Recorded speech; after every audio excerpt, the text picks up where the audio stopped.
মান্টোর গল্পগুলো যখন পড়বেন তখন দেখবেন যে টোবাটেক সিং আসলে এই সাদাত হাসান মান্টো নিজে, ওই যে গালিব বলছিলেন যে আমি নিজে সেখানে যাব কেন যেখানে সবাই আসা যাওয়া করে, ওই ধারাবাহিকতাই দেখতে পাবেন মান্টোর টোবাটেক সিংয়ের মধ্যে।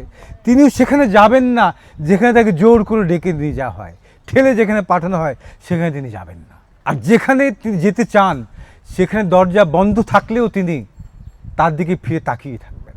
যে আত্মাভিমানের কথা বললেন মির্জা গালিব, আল্লামা ইকবাল যে খুদি তত্ত্বের কথা বললেন, খুদি को कर बुलंद इतना कि हर तकदीर से पहले खुदा बंदे से खुद पूछे बता बंदा तेरा रजा क्या है। এই যে আত্মাভিমানের কথা কবিরা বলে গেলেন, ইকবালের একটা দুর্দান্ত কথা আছে, তার একটা নোটবুক আছে, ছোট্ট নোটবুক। নোটবুকের মধ্যে ইকবাল বলছেন দেশের জন্ম হয় কবির হৃদয়ে, তার মৃত্যু ঘটে রাজনীতিবিদদের হাতে। যে আত্মাভিমানের কথা গালিব বললেন, যে খুদির কথা কবি ইকবাল বললেন, তার মৃত্যু ঘটল রাজনীতিবিদদের হাতে 1947 সালে। 47-এ দেশভাগ হয়ে গেল।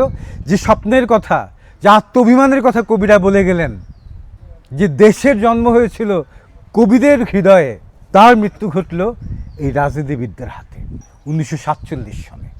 এবং সেই মৃত্যুর যে জানাজা হয়েছিল, সেই জানাজার বর্ণনা লিখে গেছেন সাদাত হাসান মান্টো। তিনি দেখিয়ে গেছেন যে মানুষ কোথায় থাকে তার এত ঘৃণা, কোথায় থাকে তার মধ্যে এমন রক্ত পিপাসা।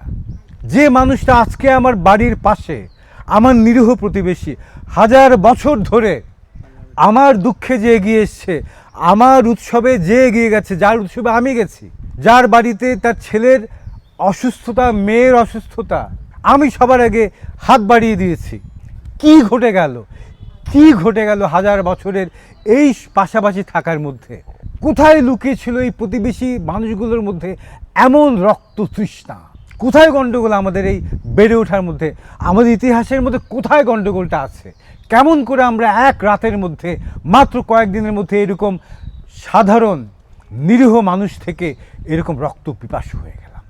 এগুলো যদি জানা না যায়, এর উত্তর যদি আপনি না খোঁজেন, বারবার আপনার দেশের ইতিহাসের মধ্যে, আপনার সভ্যতার মধ্যে, আপনার সমাজের মধ্যে, আমার সমাজের মধ্যে, আমার মনের মধ্যে, আমার হৃদয়ের মধ্যে কোথায় যে এরকম রক্ত পিপাসু আরেকটা মানুষ লুকিয়ে আছে, কবে সে আবার কোন সুযোগে বের হয়ে আসে, আপনিও জানেন না, আমিও জানি না।